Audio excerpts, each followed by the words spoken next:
সারা দেশ স্তম্ভিত, কারণ শুরু হয়েছে এক অভূতপূর্ব অত্যাচার এবং নৈরাজ্য। এই অত্যাচার আর নৈরাজ্য সারা দেশ আগে কখনো দেখেনি। আওয়ামী লীগের সন্ত্রাসীদের স্টাইলে এবার যুব দলের সন্ত্রাসীদের হাতে ২৮ অক্টোবর স্টাইলে খুন হইল এক ব্যবসায়ী। পাথর দিয়া বিপুল জিঘাংসা নিয়া থেতলে দিছে সেই ব্যবসায়ীর শরীর। সমকালের প্রতিবেদনে বলা হয়েছে, নিহত সোহাগের কাছে কিছুদিন ধরে ব্যবসার অর্ধেক ভাগ দাবি করে আসতেছিল স্থানীয় যুবদল নেতা পরিচয় দেওয়া মাহিম। সোহাগ তাতে রাজি হয়নি। এই নিয়ে তাকে হুমকি ধামকি দেওয়া হয়। হত্যার আগের দিন তার গুদামে গুলিও চালানো হয়। সারা দেশে লুটতরাজ চাঁদাবাজিতে কোন কোন দলের লোকেরা যুক্ত আমরা জানি। এই পাথর দিয়ে শরীর থেতলে দেওয়া কোনো নতুন বিষয় না। আমি অনেক আগে থেকেই লক্ষ্য করতেছি, আমি সতর্ক করতেছি বিএনপিকে। দেখেন, আমাদের দেশে ফিরলে বাইচা থাকতে দিবে না বিএনপির কর্মীরা বলে। বিএনপির সাম্প্রতিক আচরণগুলো হয়ে উঠতেছে ভয়ঙ্কর রকমের ফ্যাসিস্ট। আমার পেজে এসে একজন বা দুইজন না, একাধিক মানুষ হুমকি দেয়। কেন বিএনপির সমালোচনা করি? খুন করে ফেলার হুমকি দেয়। আওয়ামী লীগও হুমকি দিত ইনবক্সে, আর প্রকাশ্যে ওরা হুমকি দিচ্ছে ৩২ নম্বর ভাঙার পরে। কিন্তু বিএনপির কোনো ভয় ডর নাই, প্রকাশ্যে হুমকি দেয়। আমি আজকে একটা দেখাচ্ছি কি কারণে সে আমাদের দেশে আসতে দেবে না বা আসলে বাইসা থাকতে দেবে না, ওটা ওরাই জানে। এরা ক্ষমতা আসলে কি করবে আল্লাহ মালুম। হাইডম থাকলে করে নিস রে ভাই, করে নিস। যে জিতবে ওই তো সিকান্দার হবে। হাইডম থাকলে তুই আমাকে দেখে নেবো, আমার হাইডম থাকলে তো করে দেখে নেবো। এটাই রাজনীতি। রাজনৈতিক দল তার আশেপাশে বন্ধু রাখে, যারা ঠিক দল করে না কিন্তু একটা লুজ সম্পর্ক থাকে তাদের সাথে। আওয়ামী লীগ এই কাজে কিন্তু মাস্টার ছিল, সেজন্য আওয়ামী লীগ এতদিন রাজত্ব করতে পারছিল। বিএনপি সবাইরে শত্রু বানায়। এদের কর্মীদের রাজনৈতিক শিক্ষা এতই দুর্বল, এরা যখন দাবরানির উপরে থাকে তখন কেসো হইয়া থাকে, আর যখন ক্ষমতার গন্ধ পায় তখন নেকড়ে হইয়া ওঠে। যাই হোক, এগুলো নিয়ে আলাপ করবো পরে। নির্বাচন আসুক, ক্যাম্পেইন করে দেবো, দেখাই দেবো জনগণকে কাদের ভোট দিতেছেন। দেখেন, কিছুই হবে না হয়তো, কিন্তু আমি খায় না খায় কন্টেন্ট বানাবো। শুধু আমার যে গালিগুলো দিছে বিএনপির কর্মীরা, সেগুলো কম্পাইল করলে না 10টা এপিসোড হয়ে যাবে। আমার এই যদি মাইরা ফেলাইতে চায় তাহলে তো একজন সাধারণ ব্যবসায়ীকে থেতলাইয়া দেবেই। গতকালকের ভিডিওতে একজন বলতেছে, বিএনপির কর্মী, যে হিন্দু, আমি হিন্দু, তাই বাংলাদেশে আমি অশান্তি লাগাই দিতে চাই মুসলমানদের মধ্যে। চিন্তা করেন, এইটা যদি বিএনপির একজন কর্মীর রাজনৈতিক চিন্তা হয়, সেই বিএনপি দেশকে কি দেবে? আমার আর ইলিয়াসের ছবিতে যদি জুতা মারতে পারে, তাহলে একজন সাধারণ মানুষকে খুন করতে তো সমস্যা হবেই না। আমাদের বলে মালাউন, বিএনপির কর্মীরা গালি দেয় মালাউন বইলা। তো এই দল আগামীর বাংলাদেশে নেতৃত্ব দিতে পারবে? পারবে না। আজ বাংলাদেশে মিছিল হয়, টিনের সালে কাউয়া, তারেক জিয়া সাউয়া। শুনেন,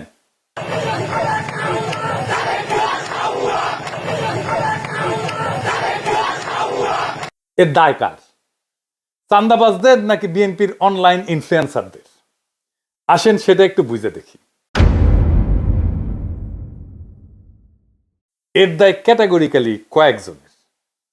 আমি নাম বলতে চাইতেছিলাম না, কিন্তু আজকে আমি বলবো। আমি তালিকা করে আজকে নাম বলবো। এই তালিকায় প্রথমে থাকবে ফাহাম আব্দুল সালাম, শাহেদ আলম, রাশেদ, বুলডগ মির্জা, অ্যাপোলো, জুলকারনাইন সায়েদ, রুমিন ফারহানা, ফজলু পাগলা, কথা কামাল, মারুফ, বিএনপির সাথে অ্যালাইন্ড হওয়া সিপিবি বামপন্থী ঘটনার লোকেরা এবং আরো কয়েকজন। এরা ইন্টেলেকচুয়ালি বিএনপিকে পথভ্রষ্ট করছে নিতান্ত নির্বুদ্ধিতা থেকে এবং বিগ ইগো থেকে।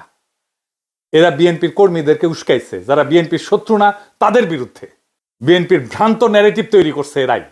হুদাই ছাত্রদের, এনসিপি, প্রফেসর ইউনূসের সরকার, জামাত শিবিরের পিছনে লাগছে এরাই সেই ন্যারেটিভ তৈরি করছে। ওয়াকারের সাথে দোস্তালি করছে এরাই। এর ফলে বিএনপির কর্মীরা সারা দেশে দিগ্ভ্রান্ত হয়েছে। পলিটিক্স বুঝতে পারেনি, রাজনীতি বুঝতে পারেনি, আজকার করণীয় কি বুঝতে পারে নাই। বিএনপির নেতৃত্ব বিভ্রান্ত হয়েছে। এখন কইতে পারেন, বিএনপির নেতৃত্ব কি লায়ক না যে তাদের বিভ্রান্ত করা যায়? তাদেরকে যে বিভ্রান্ত করা যায় তারা যে লায়ক না, এটা তো আমরা হাসিনা বিরোধী লড়াই দেখছি, তাই না? সেজন্যই তো বিএনপি এই লড়াইয়ের নেতৃত্ব দিতে পারে নাই। তাই বিএনপির পলিটিক্যাল ম্যাচুরিটি কেমন সেটা নিয়ে প্রশ্ন তোলা যায় আছে। আমি বিরামহীনভাবে বিএনপির এই ভুল রাজনৈতিক কৌশল নিয়ে কথা বলছি। বিএনপি মনে করিছে বিএনপির আমি পাকা ধানে মই দিতেছি, হ্যাঁ, অথচ এরা বোঝে নাই আমার বিএনপির সাথে অ্যালাইন্ড হয়ে যাওয়াটাই সবচেয়ে সহজ ছিল। আমার উপরে ঝাঁপে পড়িছে। এই ঝাঁপে পড়ার ইন্টেলেকচুয়াল সাপোর্ট দিছে এই লোকগুলো যাদের নাম আমি বলছি। এরা হেন নোংরামো নাই যেটা তারা করে নাই। তো এর ফল কি?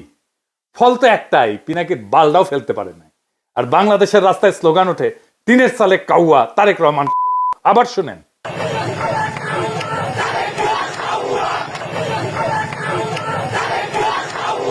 2বার শুনাইলাম। যে তারেক রহমানের বীরের বেশে দেশে ফেরার কথা ছিল, সেই তারেক রহমানকে এই জায়গায় নামায় আনার দায় এই লোকগুলার। 2 দিন আগে এরা আমার পিছে লাগিয়েছিল দল বেঁধে একটা ছবি নিয়ে, এই যে ছবিটা নিয়ে একটার পর একটা ভিডিও বানাইতেছে। ওই ভিডিও দিয়ে নাকি আমাকে চর মারিছে ভার্চুয়ালি। হ্যাঁ, আরে নেতারা যে টেকে নাই এই ছেলেটার দিকে, সেটা তো মিছা না। ক্যামেরার চোখ তো ভুল দেখে নাই। ওই ক্র্যাশে দাঁড়ানো ছেলেটা নিজে এসেও যদি বলে, তাও আমার দেখাটা মিথ্যা না। আমার সেই সমালোচনা নিতে পারে নাই, তাই লানত পড়িছে। আজকে রাজপথে স্লোগান উঠেছে তারেক রহমান। ইডেনে ছাত্র দলকে হল ছাড়ার আলটিমেটাম দিছে। এই ইডেন থেকে ছাত্রলীগ আর আওয়ামী লীগ বিতাড়নের শুরুটা শুরু হয়েছিল, মনে আছে না? আমি যে সমালোচনা করেছিলাম, সেই ছবিতে বুড়া নেতারা একজন আহতের দিকে না তাকায় নিজেরা গল্প করতেছিল, সেই সমালোচনা তারা নিতে পারে নাই। আর আজ তারা লজ্জায় মুখ দেখাতে পারতেছে না। দুর্বিনীত বর্বর মধুলবীদের দলে ভিড়ায় এক সময়ের সহযোদ্ধাদের উপরে জিঘাংসে নিয়ে যারা ঝাঁপায় পড়ে, তাদের উপরে এভাবেই খোদা লানত পড়ে। আমি অভিশাপ দেই নাই, কিন্তু অভিশাপটাই না আনিছেন আপনারাই। রাজনীতিতে লাগে বয়ান, বয়ান ন্যারেটিভ। ওইটা যারা পারে তারাই রাজনীতির গতিমুখ ঠিক করতে পারে। ওইটা আসে এইখান থেকে, মাথা থেকে, এটি থেকে। ওইটা যতদিন থাকবে, যাদের সচিব থাকবে চিন্তায়, তারাই রাজনীতির মাঠে টিকে থাকবে। নিজেরা এভাবে জয় বাংলা হয়ে যাবেন, যারা চিন্তায় সজীব তাদেরকে পরাজিত করতে পারবেন না। এই সরল সত্যটা মাথায় রেখেন এখন থেকে। বিএনপির এই দশা কারা করলো, কিভাবে করলো এবং কেনই বা করলো, আসেন এটা একটু বুঝে দেখি। ওয়াকার আর তার পাশ পোষা ডিজিএফআই এর প্ল্যান এটা। বিএনপি যখনই ইন্ডিয়ার খপ্পর থেকে বাইরে হয়েছে, তখনই বিএনপির চান্দাবাজ দুর্বৃত্ত অংশকে আশকারা দিয়ে মাঠে নামাইছে ডিজিএফআই। তাদের ইন্টেলেকচুয়াল সাপোর্ট দিছে বিরানি আলম, কচুঘাতি সহ অনেকেই, যারা বাংলাদেশে অ্যান্টি হাসিনা, অ্যান্টি ফ্যাসিস্ট রাজনীতি বুক দিয়ে আগলায় রাখতে পারে, তাদের বিরুদ্ধে ক্যাম্পেইন শুরু করছে এরা। এই কচুখেতি জুলকার নাইন সায়ের যা বলবে মনে করবেন এটা ওয়াকারের কথা, এটা ডিজিএফআই এর কথা। ও ডিজিএফআই থেকে মাসোহারা পায়। তারেক রহমান আর প্রফেসর ইউনূসের মিটিং হওয়ার পর আমি বলছিলাম ইন্ডিয়া আপাতত পরাজিত হয়েছে, কিন্তু ওয়াকার নতুন প্ল্যান নিয়ে মাঠে নামবে, মনে আছে না? ডিজিএফআই এর লক্ষ্যই ছিল বিএনপির বেপরোয়া অংশকে দিয়া এমন অবস্থা তৈরি করা যেন বিএনপি ঘৃণিত রাজনৈতিক শক্তিতে পরিণত হয়। ঠিক রাস্তায় আগাইছে। তাদের প্ল্যান পরিকল্পনা সফল কইরা দিছে এই কচুখেতিরা, এই বিরানি আলমেরা। এমনই প্ল্যান করছে ডিজিএফআই যেন বিএনপিকে একেবারে ধ্বংস করে দেওয়া যায়। আমরা যারা বিএনপির এই পতনকে দেশের বিপদ হিসেবে আইডেন্টিফাই করছিলাম, যখন বিএনপিকে অবধারিত পতন থেকে রক্ষার চেষ্টা করছিলাম, বিএনপির সমালোচনা শুরু করছিলাম, তখন ওই চিহ্নিত শয়তানগুলা আমাদের শত্রু হিসেবে চিহ্নিত করছিল, আমাদেরকে পরিচয় করাই দিয়েছিল বিএনপির কর্মীদের সামনে যে এরা বিএনপির শত্রু। এরা একে একে আমাদের কণ্ঠরোধ করার জন্য এমন কিছু নাই যা করে নাই। খুঁজে দেখলে আজকের পাথর দিয়া ক্যামেরার সামনে হত্যাকাণ্ডটাও ডিজিএফআই প্রযোজিত বলে জানা যাবে বলে আমার অনুমান। বিএনপির নেতা কর্মীদের বলি, আপনারা কি ডিজিএফআই এর গ্র্যান্ড ডিজাইনটা বুঝতে পারতেছেন? প্রশ্ন করেন, কে তাদের এই সাহস দিছে এইভাবে খুন করা যায়? কে খুনের সময় ক্যামেরার নিখুঁত ভাবে ভিডিও করলো? চান্দা নেপে খুন করে একরকম, কিন্তু বিভৎস ভাবে খুনের স্পেকটাকল কার পরিকল্পনায়? অবাক লাগে না? যেন ক্যামেরাম্যান জানতো এই ঘটনা ঘটবেই তার সামনে। নিখুঁত অ্যাঙ্গেল থেকে ভিডিও। বিরানি আলম আর কচুখেতিকে জিজ্ঞাসা করেন কেন তারা এইভাবে বিএনপির ক্ষতি করতে মরিয়া হয়েছিল। পিনাকি, ইলিয়াস, কনক এরা তো বিএনপির শত্রু না, শত্রু ছিল না। কেন তারা পিনাকি ইলিয়াসের পিছনে লাগিয়েছিল? তারা প্রচার করছে না বিএনপিকে আমরা ক্ষমতায় আসতে দিতে চাই না। বিএনপি এখন ক্ষমতায় আসতে পারবে কি মনে হয়? প্রফেসর ইউনূসের সরকারের আইন শৃঙ্খলা রক্ষার ব্যর্থতার কথা বলতেছিল। আরে বেকুবের বাচ্চা, ম্যাজিস্ট্রেসি পাওয়ার নিয়ে মাঠে কি আর্মি নাই? ওয়াকারের লোক নাই? তারা কি লাইতেছে? প্রথম আলোর সামনে তো ঠিকই আর্মি দিয়া গরু জবাই ঠেকাইতে গেছিল আর্মি। এই হত্যাকাণ্ড ঠেকাইতে পারে নাই কেন? চান্দাবাজ চান্দাবাজ কইয়া মুখে ফেনা তুলে ফেলছে। সাধারণ পাবলিককে পিটাইতেছে না আর্মি? পাশার মধ্যে পিটাইতেছে না? পাশা লাল কইরা দিতেছে না? আর্মি চান্দাবাজ ধরে পিটাইছে? একটাও পিটাইছে দেখান? করে নাই। করে নাই কারণ এইগুলা ওয়াকার পালে। আবার দেখেন এই নধর এ দাবি করিচ্ছে বিএনপির গুন্ডাদের ম্যানেজ করার জন্য বিএনপির ক্ষমতায় যাওয়া দরকার। এগুলোর এখন হোলসেলে পাতরান বিএনপির কর্মীরা। আপনাদের বলতেছি, যদি বিএনপিকে রক্ষা করতে চান, এগুলাকে যদি হোলসেলে না থাপড়ান, বিএনপি রক্ষা পাবে না। বিএনপিকে এই জায়গায় এইগুলা নিয়ে আসছে, এই ছাপড়িগুলা। যেদিন থেকে বিএনপির কান্দে চাপিছে, সেদিন থেকে বিএনপির পতন শুরু হয়েছে। বিএনপির নেতাকর্মীদের এখন কি করণীয়? এইটা বিএনপির জন্য একটা ওয়েক আপ কল। বিএনপির কই আওয়ামী লীগের রাজনীতি করা বাদ দেন। ওয়াকার যে আপনাদের মারবে সেটা বিশ্বাস করেন এখন। ইন্ডিয়ার হাত ধরতে যায় না, আব্দুল নূর তুষারদের হিরো বানায় না, রুমিন আর ফজা পাগলারে বহিষ্কার করেন যদি বাঁচতে চান। আর কর্মীদের বলেন ছাত্রী আর কচু খেতিদের বয়ান দিয়া প্রভাবিত না হইতে। আর যা যা করছেন এতদিন এক সময়ের সহযোদ্ধাদের সাথে, তার জন্য পাবলিকের কাছে ক্ষমা চান, আমাদের কাছে ক্ষমা চাইতে হবে না।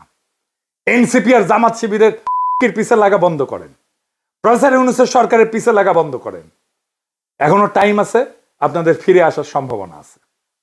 রাজনীতিটা করেন, কিভাবে করতে হবে রাজনীতি নিজে না বুঝলে আলাপ করেন, সাহায্য করব, পরামর্শ দিব।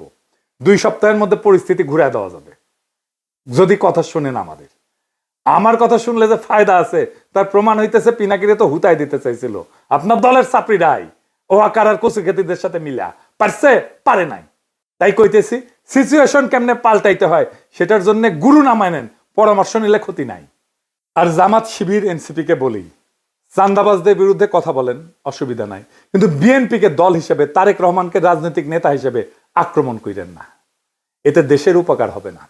বিএনপি মানে চান্দাবাজ না, বিএনপি মানে জিয়াউর রহমান, বিএনপি মানে খালেদা জিয়া, বিএনপি মানে আমাদের anti Baksal pioneer political platform. সেটা ধ্বংস হইলে বাংলাদেশ বিপদে পড়বে। বিএনপি আমাদের শত্রু না, বিএনপি আমাদের বন্ধু সহযোদ্ধা। তার উপরে অভিমান হইতে পারে, কিন্তু ঘৃণা করা চলে না। রাজনৈতিক বিভ্রান্তি থাকতেই পারে, কিন্তু বিভেদ ডেকে আনা যাবে না। বিএনপি এই জাতির স্বতন্ত্র চেতনার এক অবিচ্ছেদ্য অধ্যায়। তারেক রহমান ভুল করতে পারেন, কিন্তু বিএনপিকে পুঙ্খানুপুঙ্খভাবে বাতিল করা মানে এদেশের গণতান্ত্রিক ধারাকে দুর্বল করা, এদেশের ফ্যাসিবাদ বিরোধী, ভারতীয় আগ্রাসন বিরোধী লড়াইকে দুর্বল করা। আমাদের শত্রু কিন্তু একটাই, ভারত সমর্থিত হাসিনার ফ্যাসিবাদ। সে জায়গায় দাঁড়ায় আমরা যদি নিজেদের ঘরে আগুন লাগাই, তবে মুক্তি আসবে না বাংলাদেশের মানুষের, আসবে বিভ্রান্তি আর ধ্বংস। তাই সমালোচনা করেন, সংশোধনের ডাক দেন, কিন্তু ধ্বংস ডেকে আনেন না। কারণ আমরা সবাই একই ঐক্যতানে বাঁধা, একই বিপ্লবের সৈনিক। এই সত্যটা ভুলেন না।